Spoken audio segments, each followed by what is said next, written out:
இன்னைக்கு அக்டோபர் மாதம் 17ஆம் தேதி திங்கட்கிழமை. திங்கட்கிழமைங்கிறது சந்திர பகவானுக்குரியது. அதனால சந்திர பகவானுடைய அம்சத்தில் பிறந்தவங்க, அதாவது உங்கள் நட்சத்திரம் ரோகிணி அல்லது ஹஸ்தம் அல்லது திருவோணமா, ராசி கடகம் அல்லது விருச்சிகமா, பிறந்த கிழமை திங்கட்கிழமையா, பிறந்த தேதி 2 அல்லது 11 அல்லது 20 அல்லது 29, நீங்கள் எல்லோரும் பிடிச்ச சாமிக்கு கோயிலில் போய் நெய் விளக்கை ஏற்றுங்க அல்லது எரிஞ்சிட்டு இருக்கிற விளக்கில் நெய்யை சேர்த்துங்க. நல்ல மாற்றம் இருக்கும். அனுபவத்தில் பலனை பார்ப்பீங்க. மணமணிகளுடைய பெற்றோர்களே, சூரிய பகவானுக்கும் சந்திர பகவானுக்கும் நவகிரக சன்னதியில நெய் விளக்கை ஏற்றி பாருங்க. நல்ல மாற்றம் இருக்கும். அனுபவத்தில் பலனை பார்ப்பீங்க. சரி, எப்படி இருக்க போகிறங்க திங்கட்கிழமை இன்னைக்கு பார்க்குறோம். இன்னைக்கு நல்ல நேரம் உண்டா கிடையாது, நாளைக்கு நல்ல நேரம் உண்டா கிடையாது. இன்னைக்கு ஐப்பசி மாதம் பிறக்குது. அதனால பகல் 12ல இருந்து 3 மணிக்குள்ள குலதெய்வ கோயிலில் நெய் விளக்கு ஏற்றுங்க, பிரார்த்தனை பண்ணிக்கோங்க. ஏழை எளியவங்களுக்கு வாழைக்காய், பச்சை அரிசி, புது துணி கொடுங்க. இதெல்லாம் வாங்க முடியலையா, பணமாக கொடுத்துருங்க. நல்ல மாற்றம் இருக்கும். முன்னோர்களுடைய ஆசீர்வாதம் கிடைக்கும். நல்ல வழி கிடைக்கும், உறுதியாக கிடைக்கும். எப்படி இருக்க போகிறது ராசி பலன்னு பார்க்க போகிறோம். இன்னைக்கும் நாளைக்கும் பல ராசிகளுக்கு பலன்கள் ஒரே மாதிரி இருக்கும். ஒன்றும் தப்பாக நினைக்க வேண்டாம், சந்தேகப்படவும் வேண்டாம். மேஷ ராசிக்கார நேயர்களே, பிரமாதமான நாள். சுறுசுறுப்பு, விடாமுயற்சி, வேகம், தைரியம் எல்லாம் இருக்கு. நல்ல நாளாக இருக்கும். பெண்களுக்கு என்ன முன்னேற்றம் கிடைக்கும். அனுகூலமான 4, 6, அனுகூலமான திசை கிழக்கு, தெற்கு, அனுகூலமான நிறம் வெள்ளை, சிவப்பு. ரிஷபராசிக்கார நேயர்களை, தேவையற்ற வம்பு வரும், சண்டை பெருசாகும், தோத்து போயிடுவீங்க. எப்படி தப்பிக்கிறது? கோயிலில் வீட்டில் நெய் விளக்கை ஏற்றுங்க அல்லது எரிஞ்சிட்டு இருக்கிற விளக்கில் நெய் சேர்த்துங்க. ஒரு மந்திரம் 108 தடவை எழுதுங்க அல்லது சொல்லிக்கிட்டே இருங்க. அப்போ சிவபெருமான நினைங்க. ஓம் வருணனே போற்றி, மழைக்கு அதிபதியான வருணன் நினைங்க, தப்பிச்சுக்கலாம். அனுகூலமான எண் 1, அனுகூலமான திசை மேற்கு, அனுகூலமான நிறம் வெள்ளை. மிதுன ராசிக்கார நேயர்களை, தேவையற்ற பிரச்சனை வரும், சண்டை வரும், தோத்து போயிடுவீங்க. கோயிலில் வீட்டில் நெய் விளக்கை ஏற்றுங்க அல்லது எரிஞ்சிட்டு இருக்கிற விளக்கில் நெய்யை சேர்த்துங்க. ஒரு மந்திரம் 108 தடவை எழுதுங்க அல்லது சொல்லிக்கிட்டே இருங்க. அப்போ சிவபெருமான நினைங்க. ஓம் சந்திர மௌலியே போற்றி, மௌலினா மகுடம், சந்திரனை மகுடமாக தகித்தவர் சிவபெருமான் நினைங்க, தப்பிச்சுக்கலாம். கவனம். அனுகூலமான எண் 5, அனுகூலமான திசை மேற்கு, அனுகூலமான நிறம் வெள்ளை. கடகராசிக்கார நேயர்களை, பிரமாதமான நாள். நல்ல முன்னேற்றம். 3 நட்சத்திரக்காரர்களுக்கும் சுறுசுறுப்பு, வேகம், விடாமுயற்சி, தைரியம் எல்லாம் இருக்கு. நல்ல நாளா கட்டாயம் இருக்கும்.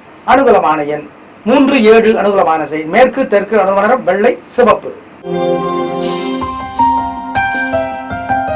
சிம்ம ராசிக்கார நேயர்களை, ஓரளவுக்கு பரவாயில்ல, பெருசா வெற்றி இல்லை, தோல்வி இல்லை. ஆனாலும் ஒரு சுறுசுறுப்பு, வேகம் வரல. இன்னும் என்ன பண்றது?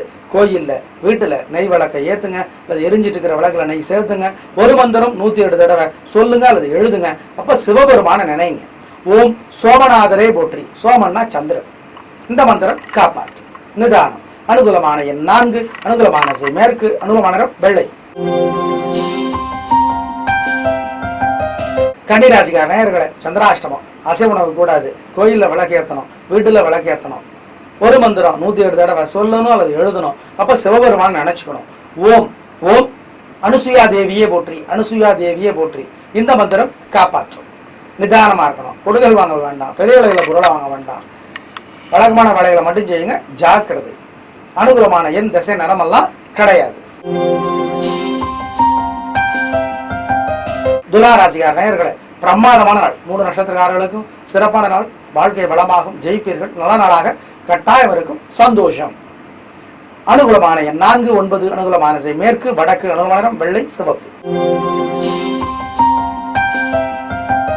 விருச்சிக ராசிக்கார நேயர்களை, உடல்நலம் பாதிக்கப்பட வாய்ப்பு இருக்கு. கோயிலில் வீட்டில் நெய் விளக்கை ஏற்றுங்க அல்லது எரிஞ்சிட்டு இருக்கிற விளக்கில் நெய்யை சேர்த்துங்க. வண்டி ஓட்டுறது கவனம். அசைவ உணவு வேண்டாம், அளவா சாப்பிடுங்க. ஒரு மந்திரம் 108 தடவை எழுதுங்க அல்லது சொல்லிட்டே இருங்க. அப்போ சிவபெருமான நினைங்க. ஓம் வைத்தியநாதனே போற்றி. இந்த மந்திரம் காப்பாற்று. அனுகூலமான எண் உங்களுக்கு 3, அனுகூலமான திசை மேற்கு, அனுகூலமான நிறம் வெள்ளை. தனுசு ராசிக்கார நேயர்களை, ரொம்ப பிரச்சனை வருவதற்கான வாய்ப்பு இருக்கு. கோயிலில் வீட்டில் நெய் விளக்கை ஏற்றுங்க அல்லது எரிஞ்சிட்டு இருக்கிற விளக்கில் நெய் சேர்த்துங்க. ஒரு மந்திரம் 108 தடவை எழுதுங்க அல்லது சொல்லுங்க. அப்ப நீ மகாலட்சுமி நினைச்சுக்கோங்க. ஓம் ரோகிணி தேவியே போற்றி, ரோகிணி தேவியே போற்றி. இந்த மந்திரம் காப்பாற்றும். நிதானம். அனுகூலமான எண் 4, அனுகூலமான திசை மேற்கு, அனுகூலமான நிறம் வெள்ளை. மகர ராசிக்கார நேயர்களை, பிரமாதமான நாள். நல்ல முன்னேற்றம், ஜெயிக்கிறீங்க. பெண்களுக்கு இன்னும் நல்லா இருக்கு. சந்தோஷம் அதிகமாகும். அனுகூலமான எண் உங்களுக்கு 6, 7 அனுகூலமான திசை தெற்கு, மேற்கு அனுகூலமான நிறம் வெள்ளை, சிவப்பு. கும்பராசிக்கார நேயர்களை தோத்து போயிடுவீங்க. இன்னைக்கு எப்படி தப்பிக்கிறது? ஜெயிக்கலனா கூட பரவாயில்ல, தோக்காம இருக்கணும். கோயில்ல வீட்டுல நெய் விளக்கை ஏத்துங்க, அல்லது எரிஞ்சிட்டு இருக்கிற விளக்குல நெய்யை சேர்த்துங்க. ஒரு மந்திரம் 108 தடவை எழுதுங்க அல்லது சொல்லுங்க. அப்ப சிவபெருமான நினைங்க. ஓம் திருப்பதியே போற்றி. என்னங்க திருப்பதி சிவபெருமான அதுல ஒரு சூக்ஷமா இருக்கு. நீங்க சொல்லுங்க, நல்லது நடக்கும். நல்லது நடக்குதோ இல்லையோ, கெட்டது தடுக்கப்படும். ஓம் திருப்பதியே போற்றி. இந்த மந்திரம் காப்பாற்றும். கவனம். அனுகூலமான எண் 7, அனுகூலமான திசை மேற்கு, அனுகூலமான நிறம் வெள்ளை. மீனராசிக்கார நேயர்களை நிதானமா இருக்கணும். தேவையற்ற வம்பு வரும். கோயில்ல வீட்டுல நெய் விளக்கை ஏத்துங்க, அல்லது எரிஞ்சிட்டு இருக்கிற விளக்குல நெய்யை சேர்த்துங்க. ஒரு மந்திரம் 108 தடவை எழுதுங்க அல்லது சொல்லிட்டே இருங்க. அப்போ அன்னை மகாலட்சுமி நினைச்சுக்கோங்க. ஓம் நாமகிரி லட்சுமியே போற்றி. இந்த மந்திரம் காப்பாற்றும். அனுகூலமான எண் 5, அனுகூலமான திசை மேற்கு, அனுகூலமான நிறம் வெள்ளை. நேயர்களை இன்று நல்ல நேரம் இல்லை, நாளைக்கு நல்ல நேரம் கிடையாது. இன்னைக்கு ஐப்பசி மாசம் பிறகுது. பிற்பகல் 12ல இருந்து 3 மணிக்குள்ள குலதெய்வ கோயில்ல நெய் விளக்கை ஏத்துங்க. ஏழைகளுக்கு வாழைக்காய், பச்சரிசி, புது துணி வாங்கி கொடுங்க அல்லது பணமா கொடுத்துருங்க. 3 ஏழைகளுக்கு ஒரு 500 ரூபா கொடுத்துருங்க. என்ன சார் அவ்வளவு அதிகமா இருக்கு? சரி, உங்களால முடிஞ்சதை கொடுங்க.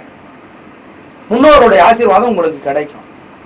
ஐப்பசி மாசம் முழுக்க சூரிய பகவான் துலா ராசியில இருப்பார். இதனால சூரிய பகவானுடைய இந்த துலா ராசினால இருக்கிறதுனால 4 ராசிக்கு நன்மை. ரிஷபம், தனுசு, மகரம், சிம்மம். மீதமுள்ள 8 ராசிக்காரர்கள் ஞாயிற்றுக்கிழமையில அசைவ உணவை தவிர்க்கணும், கோயில்ல தீபம் போடணும். அப்படி பண்ணுனா நல்ல மாற்றம் இருக்கும். நாளை பார்க்கலாம். நன்றி, வணக்கம்.